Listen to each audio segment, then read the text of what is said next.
Nah, kelihatan ya? Oke, di sini kelihatan teman-teman, kita masuk ke ini ya, minggu 12 dan 13.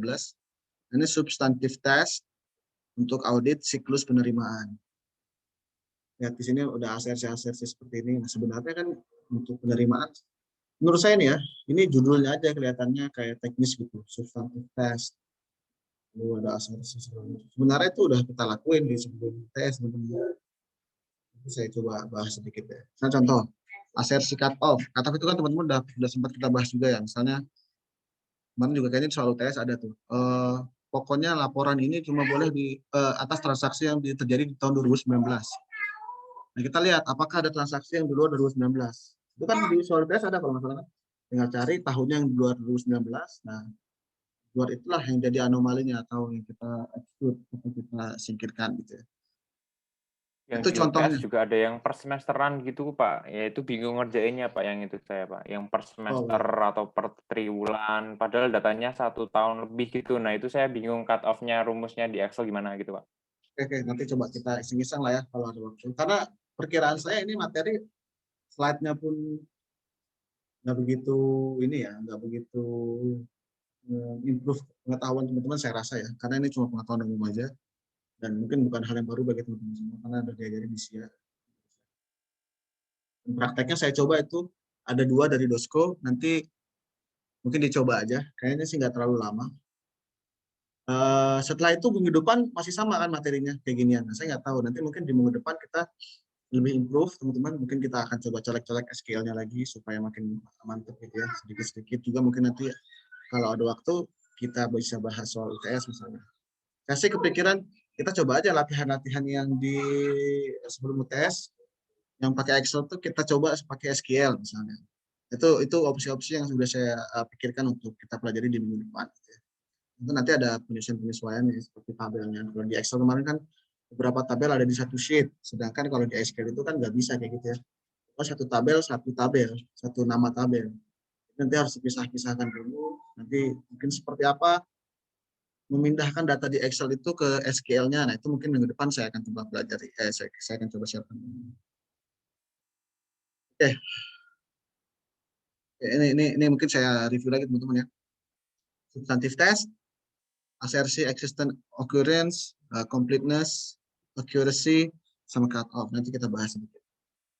Nah, ini slide-nya teman-teman, siklus pendapatan. Ini siklus pendapatan di 14, ini siklus pengeluaran gitu ya. Nah, sebenarnya saya mau langsung ke 15 nih kalau bisa nih. Supaya teman-teman lebih bisa dipakai kalau menurut saya. Oke, ini siklus pendapatan teman-teman. Nah, ini ya, jadi di sini ada macam skema siklus penerimaan atau ya collection juga. Collection itu maksudnya pengumpulan penerimaannya itu ya dari kasnya gitu atau counter receivable jadi kas. Dan ini secara teori teman-teman seperti ini. Apakah akan kita kulik ini materi-materi ini dalam TBK? Menurut saya enggak. Tapi kita perlu tahu itu secara umum ya. Jadi sebagaimana juga saya sampaikan sebelumnya, sistem yang baik itu adalah sistem yang memiliki internal control. Contohnya adalah otorisasi di sini misalnya atau pemisahan antara ini udah include. Dan apakah selalu seperti ini? Siklus revenue to collection nggak ada aturan. Suatu perusahaan itu harus seperti ini. Karena kalau saya bilang ini kan dapurnya perusahaan atau jeroannya perusahaan gitu ya. Itu tidak diatur secara umum di dunia bisnis. Yang diatur biasanya yang punya standar itu kan ya pelaporan keuangannya. Tapi bagaimana laporan keuangan itu diciptakan selama dia memenuhi asas-asas pengendalian internal itu bebas. Jadi orang berusaha itu mempunyai suatu sistem penerimaan seperti apa itu tergantung perusahaan itu seperti apa. Makanya teman-teman pernah ada mata kuliah ini nggak? Akuntansi manajemen. Ada selama 3 tahun? Nggak ada, Pak. Nggak ada ya. Nah itu sebenarnya mirip-mirip sama cost accounting. Sama kan cost accounting itu adalah teori yang tidak harus seperti itu diterapkannya di perusahaan itu karena apa yang dilakukan di cost accounting itu tidak dilaporkan ke pihak ke stakeholder dan sebagainya itu cuma jeroannya perusahaan sama seperti ini contohnya gitu. Jadi misalnya mau nggak ada otorisasinya atau otorisasinya dalam bentuk sistem, tidak bentuk orang, nah, itu macam-macam ya. Apalagi dengan berkembangnya zaman gitu ya, pemanfaatan teknologi harusnya lebih variatif lagi siklus pendapatannya. Tapi kita coba pelajari yang di sini teman-teman. Nah ini start here, ini adalah warna kuning ya contohnya. Setiap penjualan itu logikanya mesti ada yang mesen. Nah ini purchase order. Purchase order itu dalam perspektif atau sudut pandang customer-nya atau pelanggannya. Kalau dari sudut pandang penjualnya mungkin tidak bisa kita sebut sebagai sales order. Gitu ya. Jadi intinya ada yang memesan lah. Nah mungkin kita jual nggak ada yang pesan gitu ibarat. Bisa juga kalau perusahaannya adalah perusahaan misalnya Walmart gitu ya. Penjualannya kan harian, nggak perlu ada purchase order. Orang datang, swalayan gitu Walmart kayak hypermart gitu. Atau kayak ya, Superindo atau kayak dulu gitu dulu. Ya nggak ada purchase order. Jadi dia taruh di situ barangnya, nanti tinggal penjualan aja. Itu nih sangat variatif revenue and collection cycle. Ini teori aja. Setelah ada purchase order atau customer itu memesan, lalu diotorisasi. Nah di sini contohnya ada credit granting. Maka dia misalnya biasanya di credit granting ini adalah perusahaannya itu di ranking juga teman-teman atau ditelaah dia perusahaan yang berisiko atau enggak. Nanti dia boleh mengkredit atau enggak. Biasanya kalau perusahaan yang berisiko itu kan kalau dia mau utang kita agak-agak boleh nggak ya gitu ya. Kalau dia memang selama ini profilnya bagus, setiap utang dibayar tepat waktu dan sebagainya itu kelihatannya ya nggak masalah gitu. Lalu ini kan terkait dengan purchase order ini, lalu selanjutnya ke inventory, ke barang yang ngecek apakah barangnya ada di gudang. Kalau ada di gudang ya nanti disiapkan, lalu disampaikan ini bill of lading-nya mau dikirim gitu ya. Misalnya lalu dicatat sebagai account receivable, dari catatan ini nanti dijadikan sales invoice ini diberikan kepada perusahaan ini loh. Ya kayak kita belanja online gitu ya, invoice dikasih, silakan bayar. Kita bayar nanti dimasukkan ke bank lalu bisa di bank rekonsiliasi. Bank rekonsiliasi pun zaman sekarang mungkin kalau dulu saya belajar nggak tahu teman-teman seperti ini nggak. Perusahaan itu rekonsiliasi banknya kalau saya dulu belajar akuntansi masih kayak periodik gitu ya. Jadi dia catatan perusahaan dulu sales berapa, nanti dilakukan rekonsiliasi misalnya 1 bulanan, lihat apakah salesnya itu sesuai dengan income stream-nya atau pendapatan kasnya, atau pembayaran kondisi itu sesuai dengan arus masuk kasnya. Misalnya. Zaman sekarang kelihatannya rekonsiliasi bank ini sudah secara langsung. Kita bisa contohkan aja misalnya transaksi e-commerce itu kan pembayarannya langsung ini ya, langsung ke bank, misalkan diberikan virtual account, nanti banknya langsung memberikan ini ya, memberikan laporan juga ke kita berapa penjualannya, sesuai dengan kuantitas penjualannya dengan pemasukannya berapa. Mungkin diperlukan rekonsiliasi bank itu cuma tidak begitu mendalam, ini terkait dengan jumlah transaksinya ada berapa yang menurut bank, di kita berapa gitu. Sama di pemerintahan pun seperti itu, misalnya di bea cukai gitu ya. Itu pembayaran ke bank, misalnya orang mau impor barang, pembayaran dia masuk itu, nanti bank yang laporkan ke aplikasi atau sistem bea cukainya bahwa dia sudah bayar, berarti baru boleh diberikan izin untuk mengimpor barang. Misalnya. Jadi pengendaliannya sudah lebih canggih karena sudah memanfaatkan teknologi. Dari itu, ini tidak untuk dihafal teman-teman, tapi untuk diketahui aja bahwa dalam revenue itu ya kurang lebih ada yang minta, ada yang otorisasi penjualannya, lalu penjualan itu kalau dia barang mesti ada yang mengelola barangnya, which is di sini adalah inventory, lalu nanti ada sales invoice. Paling ini nih, yang penting di sini menurut saya sebagai auditornya, yang nanti mungkin berhubungan dengan data ABK gitu ya, yang perlu kita lihat adalah dokumen itu adalah sales invoice dengan purchase order.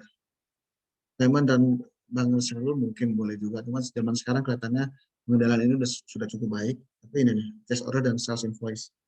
Apakah yang dipesan pelanggan tuh yang kita jual gitu ya, yang akan selanjutnya dibayar oleh pelanggan atau tidak. kira-kira ya. Nah ini kalau lambang seperti ini dokumen ya teman-teman, maksudnya ini lambang di flowchart nih. Maksudnya ini dokumen. Jadi kalau lihat ada kurang lebih ada 5 dokumen di siklus ya, di slide ini. Purchase order, bill of lading, sales invoice, payment, sama bank station. Oke, itu terkait dengan siklusnya. Nah, ini kriteria pengakuan pendapatan, teman-teman. Ini teori sekali gitu ya. Dan ini saya anggap sih udah dipelajari di minimal di SIA ya. Oh ya, teman-teman ada pelajaran teori akuntansi nggak sih di STAN untuk D3? Nggak ada, Pak. Nggak ada ya? Mungkin nanti di S1 bakal ketemu tuh pelajaran teori akuntansi. Ini begini-beginian nih. Revenue recognition, nanti kalau teman-teman belajar mungkin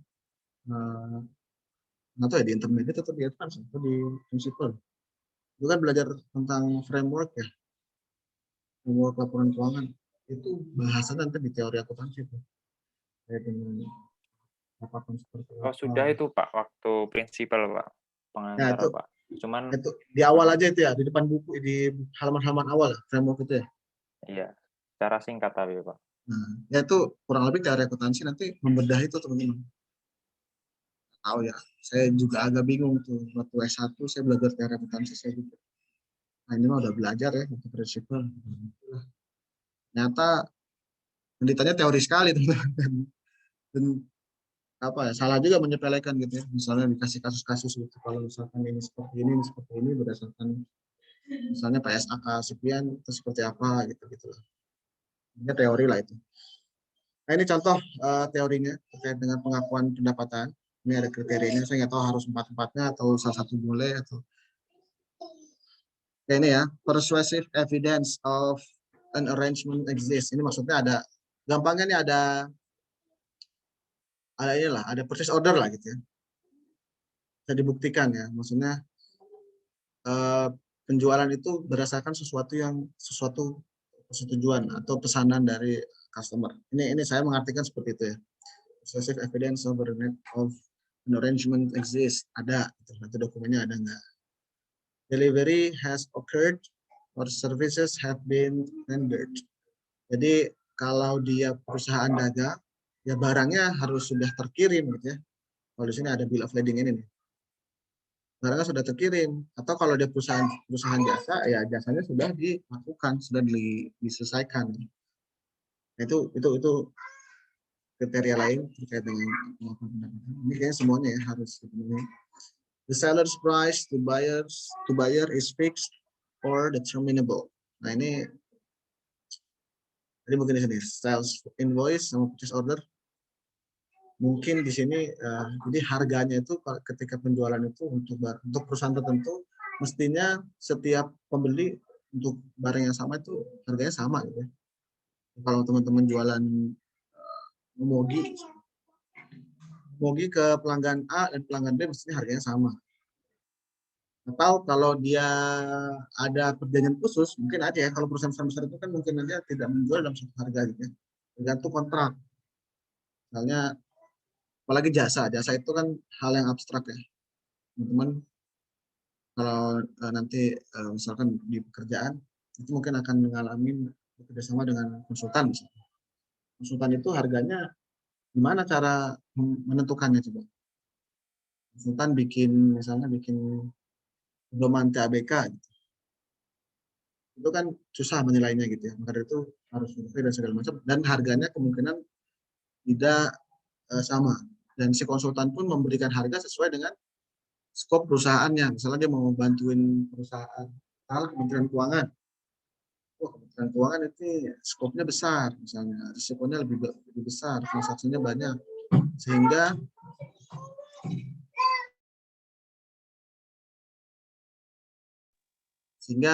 diberikan harga yang lebih besar untuk skop Kementerian Keuangan.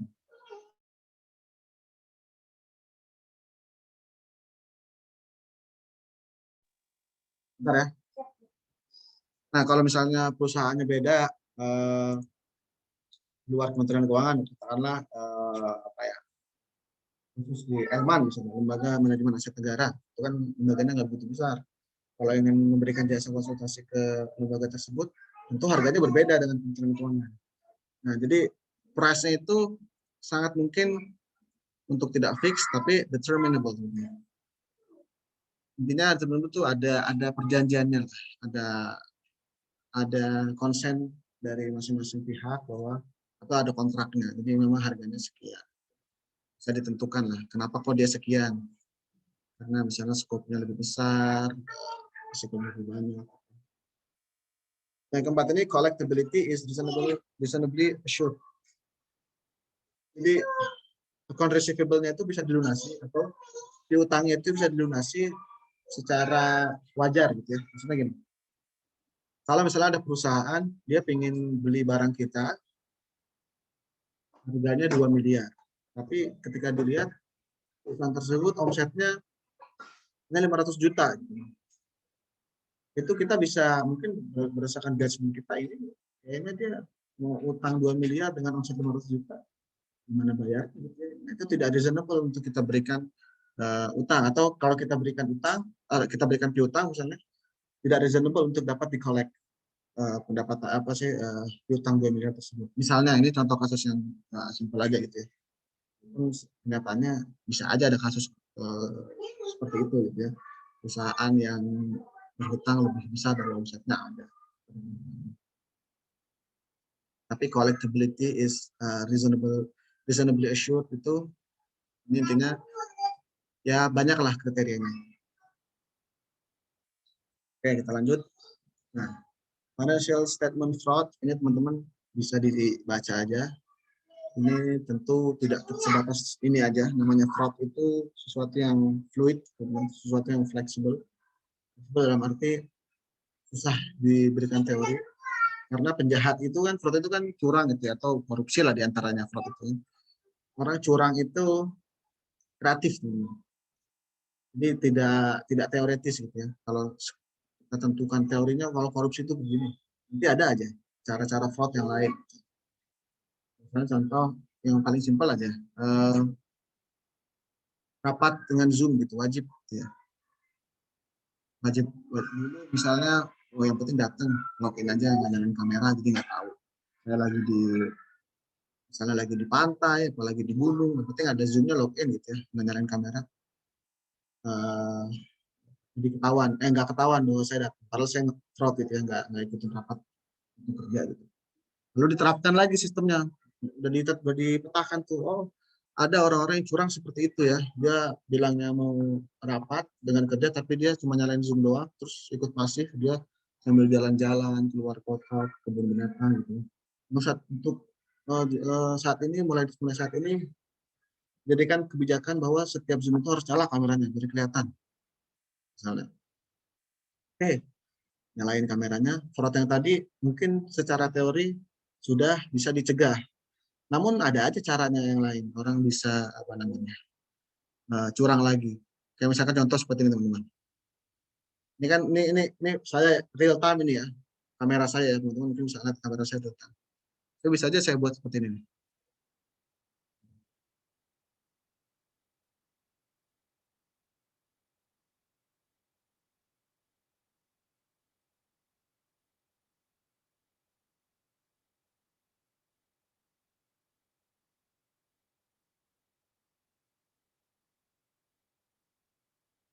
Nah, misalnya seperti ini, saya pura-pura ngangguk gitu ya.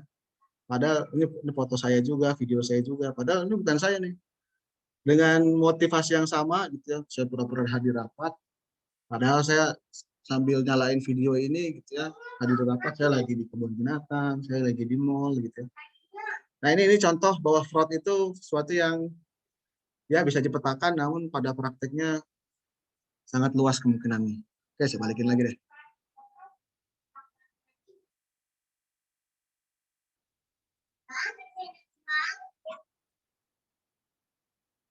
Oke, saya kembali ya. Itu contoh. Nah di sini juga contoh-contoh fraudnya diantaranya early revenue recognition. Ini pengakuan pendapatannya lebih terlalu prematur atau lebih cepat gitu ya. Ini kan banyak ya. Mungkin secara akuntansi dimungkinkan. Kan ada kita pendekatan aktual dan overall gitu atau cash basis. Mungkin kan kita mengakui pendapatan, tapi nanti kan di akhir periode biasanya ada penyesuaian. Tapi ternyata itu bisa jadi pilihan. Contoh kasus yang nggak begitu jauh dari kita, beberapa tahun lalu teman-teman mungkin coba dicari ada kasus Garuda Indonesia apa Citylink gitu. Ketika dia mengakui pendapatan sekian dari kontrak yang baru dibuat di sekitar akhir tahun, sehingga terlihat laporan keuangannya dia mengalami keuntungan. Itu contoh. Itu pengakuan pendapatan yang ya, dibuat di muka lah. Nah, atau itu atau fraud atau enggak tentu harus dibuktikan di pengadilan ya. Itulah mungkin saya berikan contoh salah satu early revenue recognition. Itu lebih banyak kasusnya ya, kasus datanya. Pengakuan pendapatan itu dibuat. Ini contoh lagi, holding the books open past the accounting period. Udah tutup buku, dia masih bisa diedit misalnya. Ini udah 2021 nih, harusnya pendapatannya kan udah pas nih. Berapa di tahun 2020 gitu misalnya. Dia masih bisa diotak-atik misalnya. Karena kan laporan keuangan biasanya, tapi ini kejauhan ya, udah di Juli ya. Biasa laporan keuangan itu kan nggak jadi di bulan Desember ya.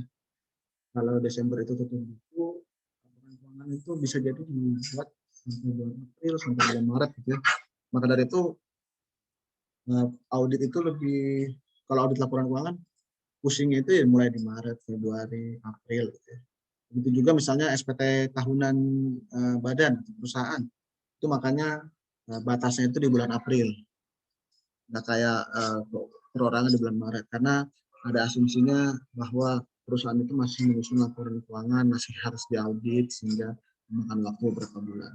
Nah, katakanlah laporan keuangan itu masih dalam proses penyusunan di bulan Februari, dia menemukan ada kejanggalan yang kita tutupin aja deh. Dengan cara apa? Kita otak-atik penjualannya di yang tahun yang lalu. Misalnya dengan transaksi A, B, C supaya balance misalnya, atau supaya labanya naik atau labanya turun. Itu mungkin terjadi ya teman-teman. Nah, dalam pembahasan pendapatan ini sebenarnya motivasi orang fraud itu bisa jadi memperbesar laba, bisa juga memperkecil laba. Nah, saya mau tanya, kira-kira apa tujuan perusahaan itu memperbesar laba? Ada yang bisa kasih ini nggak? Kasus atau apa ya? Nah, ini adalah pengetahuan. Kenapa sih perusahaan mau memperbesar laba dari laba sebenarnya? Dengan naikin penjualannya gitu, atau tadi revenue recognition. Bisa kasih keterangan? Contoh? Untuk menarik investor mungkin, Pak? Ya, itu salah satu contoh yang utama ya. Dia mau mempertunjukkan bahwa misalnya performa keuangan perusahaannya bagus, jadi sahamnya naik, banyak yang beli misalnya, atau dia bisa nanti narik utang yang lebih besar karena pas di atas kertas misalnya performa perusahaannya baik. Gitu ya. Kalau yang sebaliknya gimana kira-kira? Ada yang punya gambaran nggak? Hindari pajak, Pak, supaya nggak lebih banyak dari pajak. Betul ya, betul sekali itu ya. Utamanya memang ketika pendapatan itu dikurang-kurangi supaya pajaknya tidak terlalu besar. Ya, ini terjadi cukup marak di Amerika, teman-teman. Kalau teman-teman tertarik tentang makroekonomi misalnya, yang benefit dikit, ada yang kita sebut di makroekonomi itu filsafahnya atau falsafahnya dengan trickle down economics. Trickle down itu kayak imbas ke bawah gitu. Ekonomi trickle down. Maksudnya apa sih trickle down ekonomi? Ini saya intermezzo aja, karena materinya kan nggak terlalu ini. Mudah-mudahan info-info gini bisa nambah. Trickle down economics di Amerika tuh bertahun-tahun orang-orang yang kaya banget, perusahaan-perusahaan yang besar itu pajaknya dipotong atau nggak dipotong, tidak dipungut pajak sesuai dengan proporsinya. Dengan filosofi atau teori trickle down economics tadi. Jadi kalau yang besar itu tinggi itu tidak dipotong pajak, dia uangnya akan tumpah ke bawah-bawahnya gitu. Dia akan menciptakan lapangan pekerjaan ke level ke bawahnya gitu. Jadi ketika dia penuh, uangnya banyak, nanti akan menggerakkan ekonomi lagi secara organik. Kenyataannya enggak, teman-teman. Yang kaya yang makin kaya gitu, uangnya bukannya terdistribusi ke bawah dengan lapangan pekerjaan. Nih banyak paper mengulas apa ya, debunking teori trickle down economics. Malah si yang kaya makin kaya aja, makin invest ke sini, makin akuisisi perusahaan itu gitu. Hingga presiden yang sekarang misalnya Amerika Joe Biden di bulan April memberikan statement trickle down economics has never worked. Jadi dia pengen berikan proporsi pajak yang progresif, pajak yang besar kepada perusahaan-perusahaan besar. Nah itulah yang masuk akal. Contohnya, bahwa praktek pengurangan laba bersih itu bisa jadi legal di satu negara, bukan menjadi fraud. Seperti di Amerika misalnya. Yang paling banyak dilakukan biasanya dia menggunakan properti sebagai pengurangan pajaknya. Jadi misalkan ini oversimplifikasi ya. Teman-teman punya perusahaan besar, katakanlah perusahaannya ya Tesla juga kemarin kena ya. Karena perusahaan Donald Trump lah gitu ya. Punya untung bersih seharusnya di tahun berjalan adalah 100 miliar misalnya. Dari 100 miliar itu supaya dapat bayar pajaknya kecil, dibelikan properti sebagai apa namanya, untuk aset gitu. Jadi akuisisi aset properti itu di luar, sehingga malah jadi minus teman-teman. Jadi dari 100 miliar tadi yang harusnya laba, dia ngutang properti yang harganya 200 M dengan skema keren gitu misalnya. Jadi nggak ada laba bersih perusahaannya, malah minus gitu performa perusahaannya, karena uang itu dibuat untuk akuisisi satu aset atau properti, sehingga dia bayar pajaknya cuma sedikit. Nah itu contoh sesuatu yang di negara tertentu legal. Itu terkait dengan fraud ini memang erat kaitannya dengan ya kayak audit juga ya, harus ada kriterianya yang jelas. Tapi biasanya kalau fraud itu sudah menyasar kepada faktor apa ya, bidang pidana teman-teman, jadi kriminal gitulah ibaratnya, pelanggaran lah kalau fraud itu biasanya. Beda halnya misalkan terkait dengan anomali-anomali. Jadi di audit itu, maka dari itu misalkan di Ijen ya, untuk dulu ya beberapa tahun terakhir gitu, untuk kasus-kasus terkait dengan fraud itu yang melakukan adalah auditor di inspektorat bidang investigasi. Jadi pendekatannya berbeda ya kalau fraud detection itu ya. Jadi dia ada surveillance itu kayak mungkin ya orang pura-pura jadi tukang sampah, pura-pura jadi tukang bakso. Nah, itu contoh-contoh kegiatan surveillance gitu ya, kayak mata-mata gitu lah. Itu dilakukan oleh auditor-auditor investigasi. Karena memang fraud itu udah sangat dekat dengan pidana. Beda halnya dengan audit yang lain, misalnya seperti kemarin kita lakukan contohnya, mendeteksi ada anomali-anomali yang bisa jadi fraud, bisa jadi enggak. Ya, paling nanti ketika kita menemukan anomali, oh ini kurang sekian, atau ada angka yang tidak benar, kita konfirmasi apakah benar. Kalau benar, didukung dengan dokumennya bahwa ini anomali, nanti kita lihat, kita gali lagi apakah itu fraud atau bukan. Nah, itu kalau fraud biasanya dilimpahkan ke Oke, ini banyak teman-teman ya, jadi bisa dibaca aja. Ini skemanya juga banyak, tentu nggak mungkin semua skema fraud ada di sini, tapi bisa dibaca kemungkinan-kemungkinannya. Misalnya shipment of unfinished product, ya. Jadi yang dikirim ke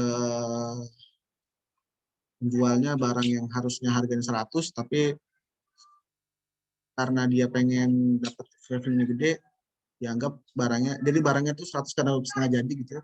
Dia anggap barangnya itu udah jadi yang harga 150 gitu. Nanti di sales invoice-nya dia 150. Jadi nanti di sana saya beresin barangnya. Yang penting saya dapat revenue dulu 150 nih, data di laporan keuangan. Ini contoh shipment of unfinished product. Ini lebih banyak lagi ya di sini contohnya. Dan ini nggak tahu, kayaknya sih nggak bakal kita ujikan di TABK gitu. Nah ini direction of the test of control ya, TOC. Audit procedure. Ini kayaknya di materi audit biasa juga sering dibahas. Sebenarnya kalau laporan keuangan mungkin bisa dibagi dua secara umum untuk auditnya ya. Ada vouching, ada tracing.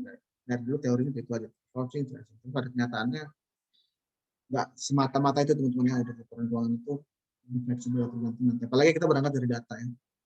Mungkin kalau dari data lebih dekat ke mana tuh? Tracing atau ke voucher. Ada yang tahu bedanya nggak kalau pakai tracing? Ini tracing nih, trace the recorded sales, watch the shipping documents. Ini tahu bedanya?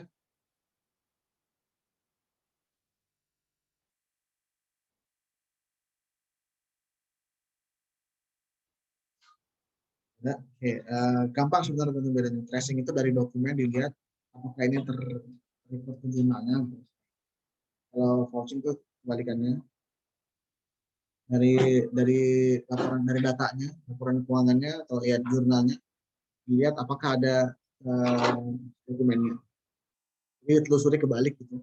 Dari misalnya dari invoice dicek sampai ke jurnalnya, ini dari jurnalnya ke dokumen. Kamu mungkin beda ini catat ada, kalau di sini kan shipping ya, nggak apa ini penjualan aja deh. Ada sales invoice di jurnal itu ada 100 ya, jurnal 100. Nah kita lihat di dokumen fisiknya di bendahara misalnya gitu atau di staf penjualan ada berapa sales invoice di sana fisiknya. Oh ada 110. Nah dari jumlah aja udah kelihatan beda nih. Kita bisa lihat mana misalnya kita mau kasih dari tracing, dilihat masing-masing invoice yang fisik A ini ada nggak di jurnal, invoice yang B ada nggak di jurnal. Contoh itu tracing dari invoice fisiknya ke jurnalnya. Kembali kalau vouching dari jurnal-jurnal ini jurnal ini mana invoice-nya, jurnal ini mana invoice-nya. Nah itu simplifikasinya teman-teman. Kayaknya sih kalau kita banyakkan vouching ini ya, kalau kita TABK ya. Tapi karena kita ini cuma TABK dan kita nggak ke dokumen, jadi ya kita tidak menerapkan ini cuma teori aja gitu. Karena kita nggak ngecek dokumen aslinya. Kalau audit beneran baru nanti ada dokumen asli. Oke, nah ini asersinya, dan ini mungkin yang bisa terpakai di praktek TABK kita. Untuk tadi di depan mungkin lebih kepada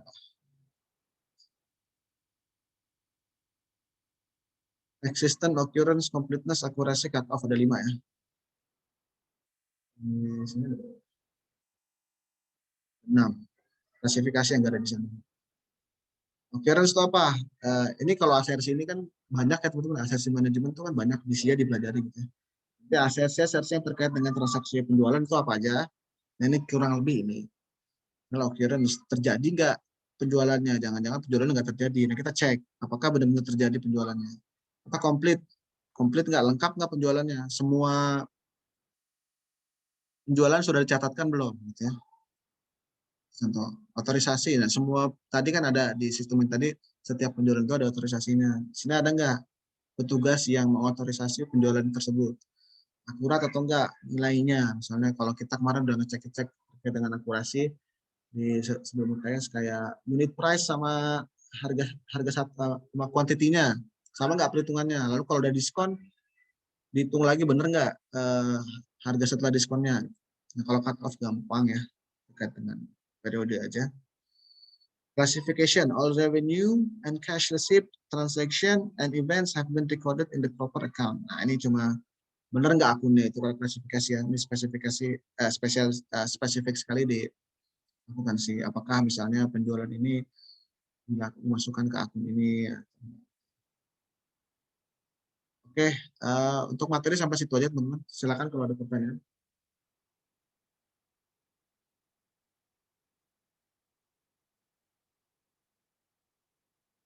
Nah, kalau nggak ada pertanyaan, ini saya mau berikan teman-teman untuk refreshing aja. Jadi karena besar kemungkinan juga kita akan menghadapi Excel lagi, tapi saya menganggap teman-teman seharusnya dengan materi yang sudah disampaikan sebelum tes sudah mampu nih mengerjakan latihannya untuk siklus penjualan maupun siklus pengeluaran nanti. Tapi saya mau coba dulu, silakan teman-teman dikerjakan. Mau berkelompok atau mau individu? Saya berikan penawaran untuk latihannya.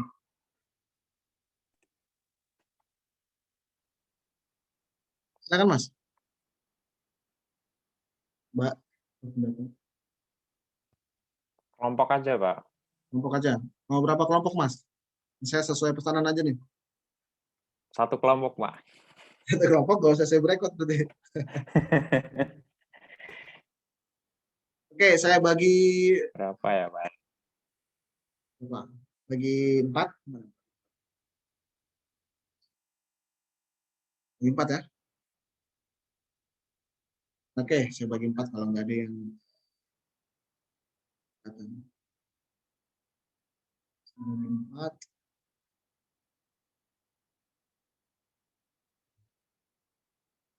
Jadi kerjakan saja teman-teman, mungkin 1 jam kali ya. Jadi sekitar jam 4 kurang. 4 kurang nanti kita balik lagi, kita ketemu. Nanti kita bahas sedikit ya. Enggak kita bahas semua. Oke, silakan teman-teman.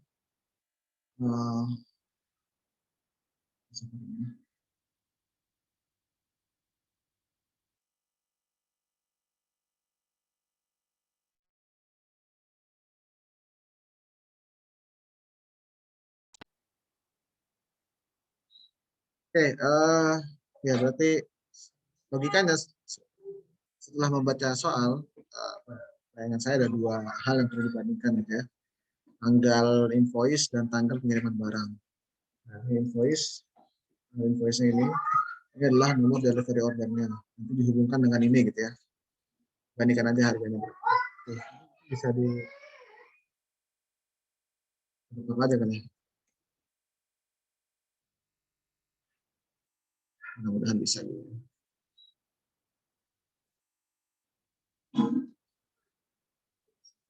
Kanan.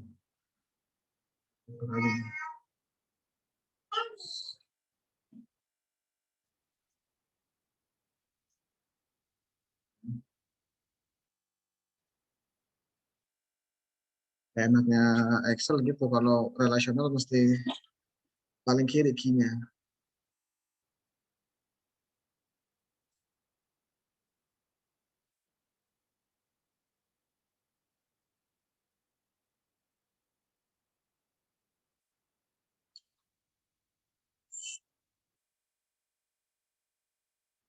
Ya. Ini date juga kan. Nah, jauh banget ya ini ya, 2005 ya.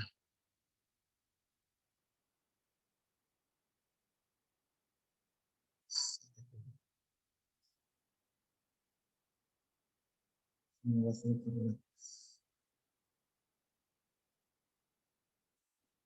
19 Desember 2015. Di sini 2 Januari masih bisa ya. Bisa kan dia? Kan 2 bulan ya. Oke, selisihnya berarti tidak boleh lebih dari 2 bulan. Kita selisihkan aja coba. Harusnya bisa dikurangi. 14 hari. Ini Mas ya.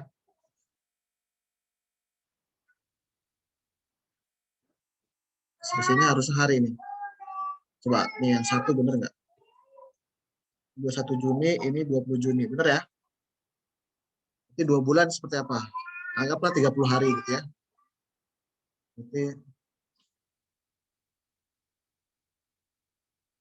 aja mungkin yang di atas.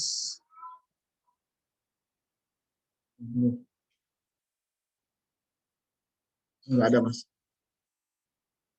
Nah, yang lain ada punya pendapat lain nggak? Kalau saya sih gitu ya, mengartikan soalnya.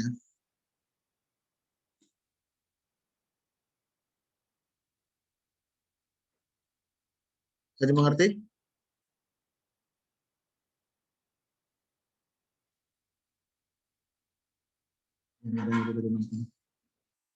Oke, kira-kira begitu teman-teman. Lanjut deh, mungkin ada soal lain yang perlu dipertanyakan.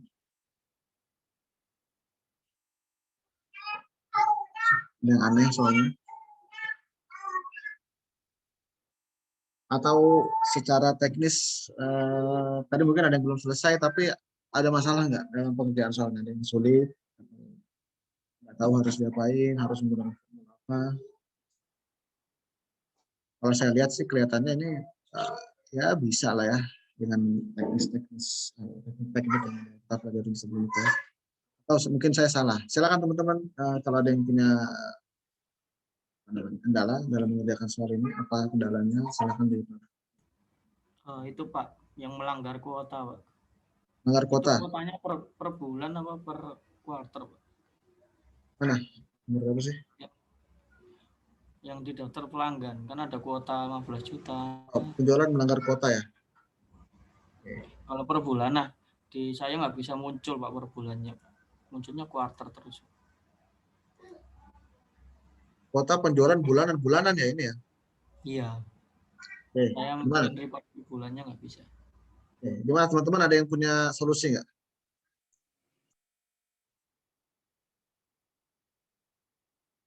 Nah kan teman-teman kalau ada yang punya solusi, saya sudah kebayang. Cuma barangkali teman-teman ada yang punya cara untuk mengerjakan soal terakhir. Penjualan melanggar kuota. Nah, nggak ada, nggak ada. Oke, saya coba aja ya. Penjualan melanggar kuota berarti ada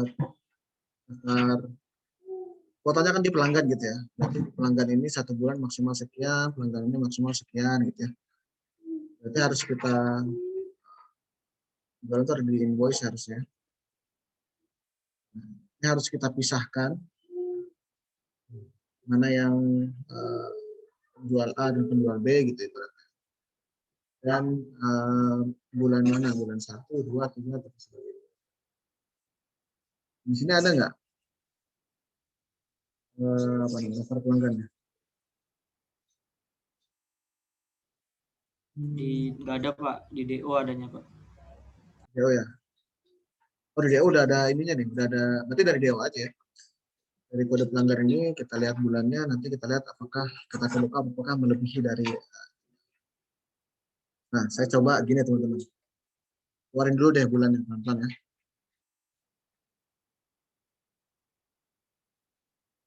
Nah, ini ya. Bulan dan tahun deh, biar kalau beda tahun nggak ke ini, nggak ke campur.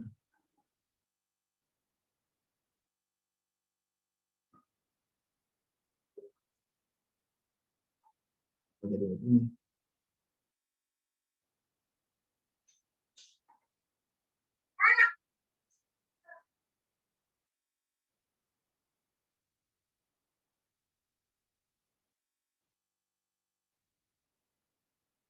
Saya buat teks aja ya, jadi bulan tahun nanti saya jadikan key.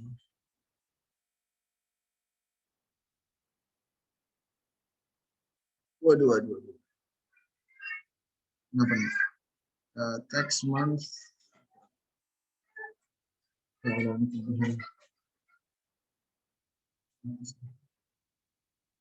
Ini ya, jadi maksudnya bulan November tahun 2005.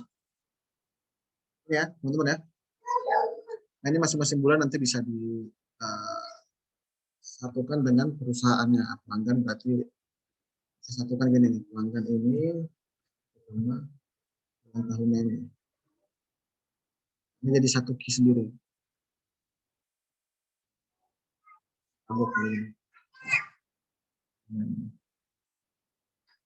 Ini maksudnya kode pelanggan yang ini dan tanggal yang tahunnya ini. Ini saya buat seperti ini. Oke. Nah, ini saya coba pivot.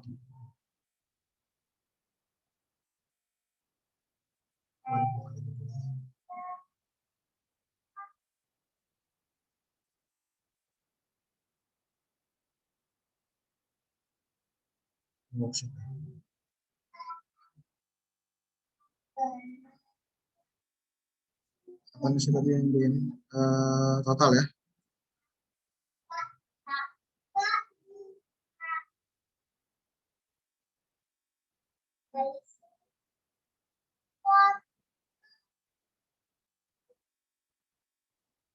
Bikin dulu deh. Ini ya, ini sudah per atau enaknya nggak gini kali ya? Atau yang lain coba teman-teman. Saya buat ini. Nah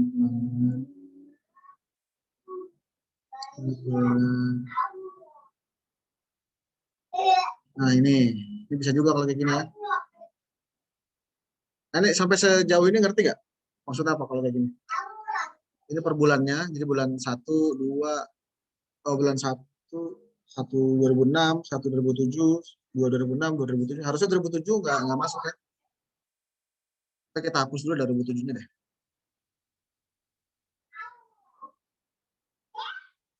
Nih. Ini kita hapus dulu. Bisa di copy dulu teman-teman. Saya ulangi aja, saya hapus.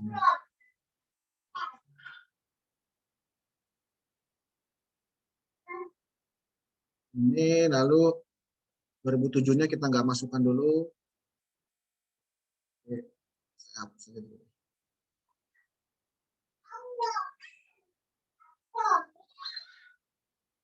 Ini 2006 semua ya. Harusnya sudah bulan semua nih, tinggal gini aja. Bulan dari tanggal ini ya. Tanggal DO. Tanggal DO ya. Kok invoice yang saya copy ya? Ah, salah copy nih, sorry.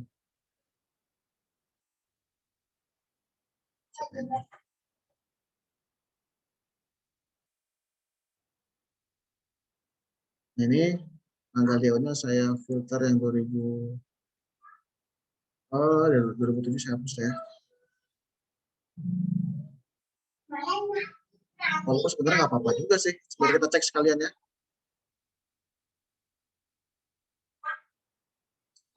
Saya keluarin aja teman-teman deh. Ini bulan. Ini tahun. Bulan. Kayak formula month. Tahun pakai formula tahun. Iya.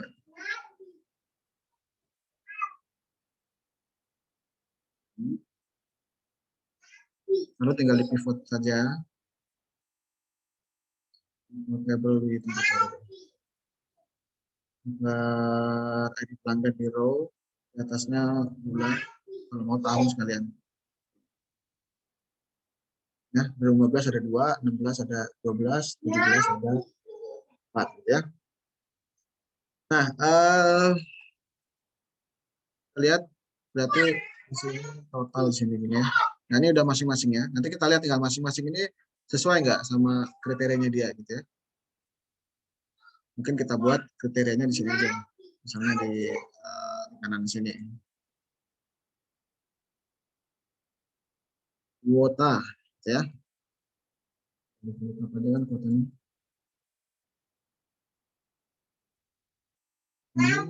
Yang udah daftar pelanggan.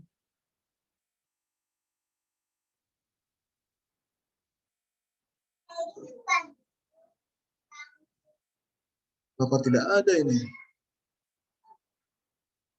AA001. Ada. Saya copy dulu teman-teman ya. Ini kalau di dalam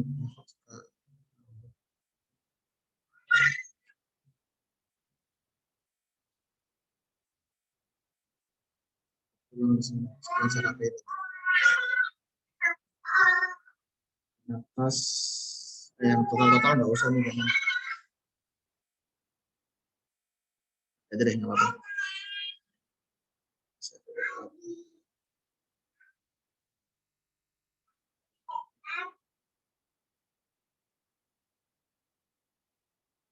Lookup nyari ininya teman-teman ya, nyari kuota masing-masing perusahaan.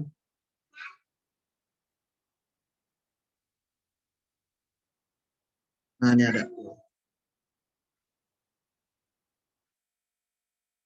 Nah ini udah keluar kuotanya, yang bawah total nggak ada ya. Ini cek aja paling pakai misalkan conditional formatting gitu ya.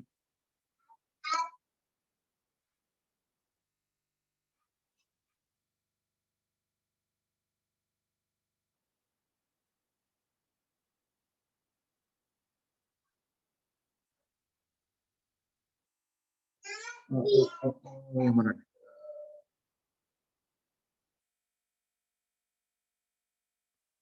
Ini jarang pakai conditional format. New rules. Oke. Format mana sih? Oh, ini dia formula.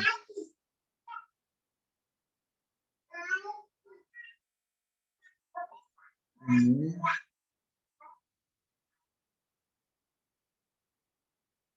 besar dari gimana sih teman-teman konsol formattingnya? Atau saya cek gini aja deh. Biasanya nggak pakai konsol formatting karena buat laporan nggak ini.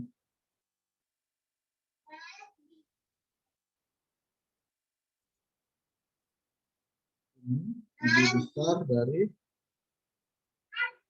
ini.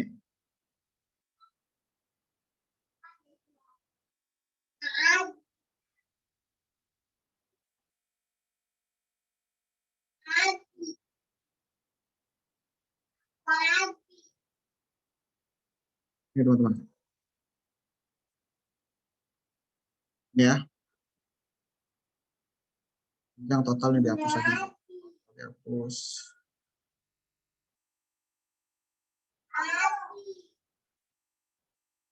Nah, sampai sini kira-kira dapat dipahami nggak? Ini saya pivot, lalu saya buat seperti ini. Tinggal tarik aja loading.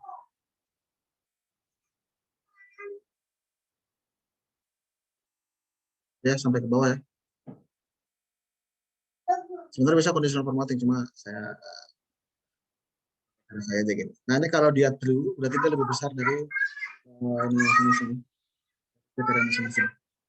Jadi tadi saya ulangi lagi, dari sini saya masukkan apa namanya tadi. Saya buat formula ininya, bulan dan tahunnya. Lalu bulan tahunnya ini saya jadikan kolom di pivot table saya.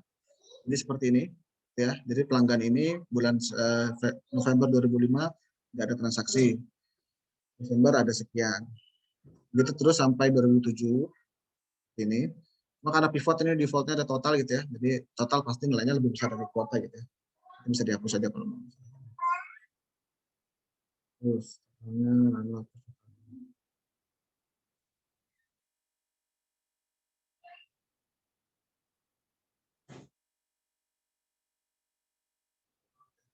nah, setelah saya pivot, saya keluarin kuotanya seperti ini dengan VLOOKUP. Jadi misalnya si AA satu ini kuotanya 15 juta dan kemudian sampai 20 juta ini ya.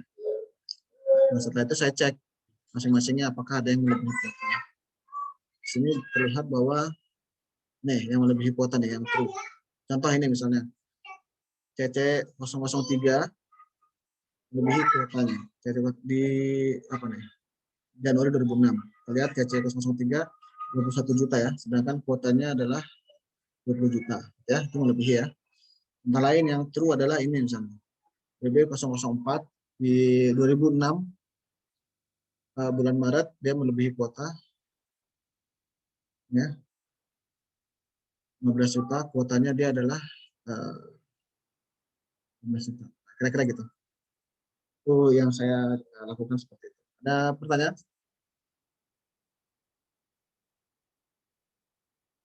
Itu conditional formatting tadi bisa juga ya. Untuk ngecek nanti tinggal dimerahin aja gitu kalau ada yang kriterianya per baris ini masing-masing. Mana?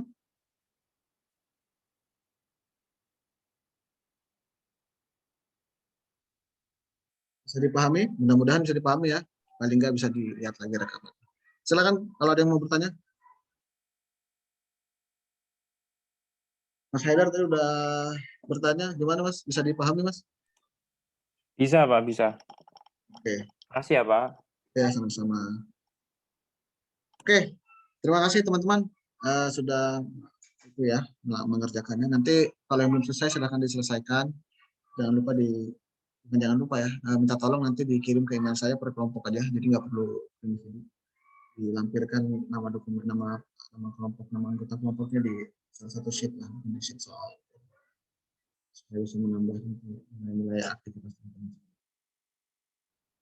Silakan dikirim kapanpun, yang penting sebelum pertemuan kita yang akan datang, ya. Mungkin materinya kira-kira demikian teman-teman semua untuk minggu ini. Jadi seperti yang tadi saya sampaikan di awal, kelihatannya agak mengulang apa yang sudah dipelajari di sebelum UTS gitu ya. Dengan Excel lagi dan cek VLOOKUP dan sebagainya gitu ya. Dan materi tadi 2 soal itu materi yang diberikan Dosko untuk 2 minggu nih. Jadi itu cukup simpel, mungkin seminggu satu pertemuan sudah selesai, sehingga pertemuan ke depan nggak ada lagi materi dari Dosko. Dan untuk itu saya berniat untuk mendalami lagi terkait dengan SQL-nya, teman-teman. Mungkin akan saya coba ulas soal-soal yang tadi sebelum UTS terkait dengan praktek-praktek kita, tapi dengan menggunakan SQL. Silakan teman-teman barangkali bisa dipelajari dulu dari sekarang sebelum pertemuan yang akan datang. Bagaimana misalnya membuka file CSV atau mengimport file CSV ke SQL-nya atau file Excel ya, file Excel ke SQL-nya. Biasanya harus ke CSV dulu baru ke SQL-nya. Nanti silakan dipelajari. Walaupun nanti saya akan pelajari juga di datang. Berarti paling enggak teman-teman sudah tahu, paham gitu yang enggak dari awal menghadapi perkuliahan di minggu depan. Oke, itu saja dari saya teman-teman untuk pertemuan di minggu ke-12 ya. Mudah-mudahan ilmunya bermanfaat dan mudah-mudahan bisa dipahami dan bisa diterapkan dan keluar di ujian kalau teman-teman paham. Sehingga dapat hasil yang maksimal dan dapat ilmu yang bisa diterapkan. Oke. Kalau gitu saya sudahi teman-teman ya. Izin bertanya Pak. Oke, silakan. Absen apakah sudah terekam semua Pak? Sudah aman, absen sudah aman. Terima kasih Pak. Sama-sama Mas. Lagi?